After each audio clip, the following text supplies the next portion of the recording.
Welcome back, everyone. Let's get right into it, shall we? Today, we're diving into a really powerful, honestly pretty intense piece of writing by Denzel Kenobi called The Hour of Reckoning, Stand in the Gap. If you're someone who likes breaking down big, complex ideas into actual, usable frameworks, well, you're in for a treat. This text is this wild blend of hard historical documentation, theological blueprints, and a really heavy call to personal accountability. We're going to walk through exactly how Kenobi builds his case, keeping it totally objective so we can really get into the mechanics of his message. Okay, let's dive into this. Right out of the gate, the author confronts a very specific reality. He starts with the premise that black men in America are under a siege, politically, economically, and socially. He totally owns that premise. He doesn't shy away from it. But then he makes a massive pivot. He argues that if you rely entirely on siege language, you're dealing with a fatal flaw. And that flaw is exactly what we're unpacking today. He basically shifts the whole framework from looking outward at the walls to looking inward at the man. And to pull off that shift, he anchors his whole argument in a biblical quote, specifically Ezekiel 22:30, which says, "And I sought for a man among them, that I should not destroy it, but I found none." So Kenobi uses this verse to introduce his big overarching theme. He calls it the search. He points out that, when the biblical text describes a completely corrupted nation, the response wasn't just to lecture everyone about the corruption itself. It was actually a search for someone to take personal inventory and stand in the gap. He's taking this ancient idea and dropping it right into the modern day as a mandate for personal accountability. Here's our roadmap for this explainer. 1. From siege to search. 2. Documenting the historical siege. 3. Proof of building capacity. 4.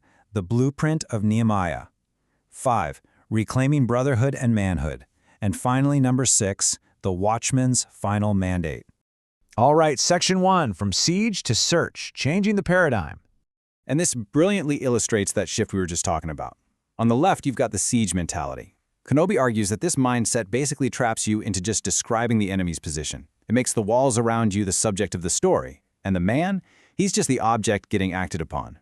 But contrast that with the search mentality on the right. This framework asks a totally different question. It asks, regardless of what those walls are doing, what is the man doing?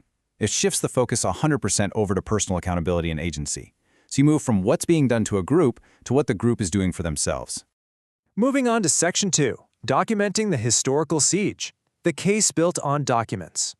Now, the author does decide to officially enter the siege into evidence. But he's super clear here. He wants to move away from vague grievances. Because, those are way too easy for people to wave away. Instead, he builds his case strictly on archived historical documents. Look at this timeline. He starts back in 1865 with the Mississippi Black Code. This made it an actual crime for a freedman to own a firearm without a special license, literally setting up a systemic hurdle of disarmament right from the start. Then he jumps to 1967, pulling archived internal FBI memos from COINTELPRO, which explicitly outlined goals to prevent the unity of black groups. And finally, bringing it to the modern era, he cites a 2003 Bureau of Justice Statistics projection about staggering incarceration rates. His point? He's just impartially laying out what he calls the arithmetic of policy. He's proving these hurdles were completely systemic and documented, not just abstract ideas. Section 3, proof of building capacity, destroying the lie. Here's where he pivots to a really powerful counterargument. Kenobi completely dismantles the idea that economic capacity is something that still needs to be proven today. Check out this data point, 61,000 depositors holding nearly $3 million. He's talking about the Freedman Savings Bank, which was set up right after emancipation. Think about that. These were the wages of the very first free harvests. By zeroing in on this specific piece of data, he grounds his whole philosophical argument in hard, undeniable statistics. He's showing that the capacity to build and save was there, literally, from day one. Let's move to the next piece and see how this builds. Because he balances the scales by documenting exactly what happened to that capacity. In 1874, that very same Freedman Savings Bank was speculated into total collapse by white trustees. Fast forward to 1921, and the thriving Greenwood district in Tulsa, a place built up in a single generation out of bondage, burned to the ground by a mob. Just 2 years later, in 1923, the self-sufficient town of Rosewood, Florida, was completely wiped off the map. This is a crucial part of his thesis. He's saying the command to build today isn't some fantasy for people who never knew how. It's actually a call for restoration. Because that capacity, it was proven, and then it was systematically targeted and destroyed. Which brings us to section 4, the blueprint of Nehemiah, a precise manual for the moment. So Kenobi looks at the biblical book of Nehemiah, right? But he doesn't just treat it like a religious story. He frames it as a highly precise, hyper-practical construction manual for restoring a community right now, today. He pulls 3 really actionable lessons from Nehemiah rebuilding the walls of Jerusalem.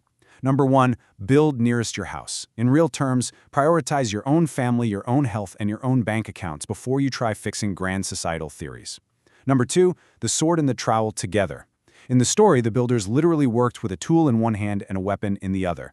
Kenobi uses this as a metaphor for the modern guy. You gotta be creating and fending at the exact same time. And number 3, discipline against distraction. Focus on the great work in front of you and completely ignore the noise trying to pull your attention away. And speaking of distraction, he uses this amazing metaphor from the text, the plain of Ono. In the Bible story, Nehemiah's enemies kept inviting him out to the plain of Ono just to get him to stop working. Kenobi totally updates this for the modern world. For us, the plain of Ono is digital and social distraction. It's the comment sections, the endless online debates, manufactured drama, or even just vices disguised as rest. His mandate when you face these distractions is to learn one simple sentence: I cannot come down. All right, Section 5. Reclaiming brotherhood and manhood. Covenant keeping under pressure. Now, what's really interesting about this next part is how Kenobi completely challenges our modern mainstream caricatures of masculinity.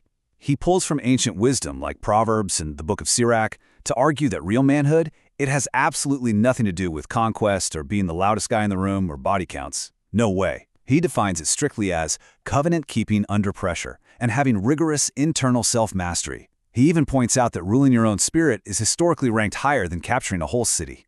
It's a fascinating shift from this external, performative masculinity to true internal fortification. And to back this up, he connects these ancient brotherhoods to actual historical organizations right here on American soil.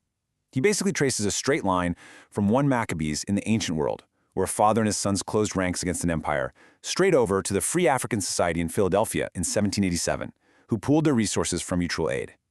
Then he traces it again to the Deacons for Defense and Justice in 1964, who provided armed discipline to protect civil rights workers. He's showing us that strategic, defensive brotherhood, it isn't some brand new innovation, it's an inheritance. This leads right into a super vital point about the gender wars you see constantly online today. Kenobi just flat out rejects those divisions. He writes, "Our restoration and our women's restoration are one project with 2 hands." He argues that fighting within the community, especially between men and women, literally mimics the old COINTELPRO tactics we talked about earlier. He's warning that if you engage in these gender wars, you are essentially funding your own division, one click at a time, just to feed the modern attention economy. Which brings us to Section 6. The Watchman's Final Mandate. The Accountability Transfers. For the conclusion, the author brings us all the way back to the prophet Ezekiel. He frames his own role as that of a watchman, the guy whose one brutal, simple job is to see the sword coming and blow the trumpet to warn everyone. Kenobi says that by presenting these documents in this blueprint, he has officially sounded his trumpet. And now, the accountability transfers directly to the reader. Which brings us to this deeply provocative question. He states that the true hour of reckoning isn't about judgment raining down on enemies. It's about what happens when the search for accountable builders reaches us today. So he asks, when the search comes to our generation, what will be found? Will we be found standing in the gap, or will the historical record just say, "But I found none"? It is such a powerful summary of his call to personal responsibility, and I really hope it leaves you eager to dig into the primary text for yourself. Anyway, thanks so much for joining me for this explainer. Keep learning, keep building, and we'll see you next time.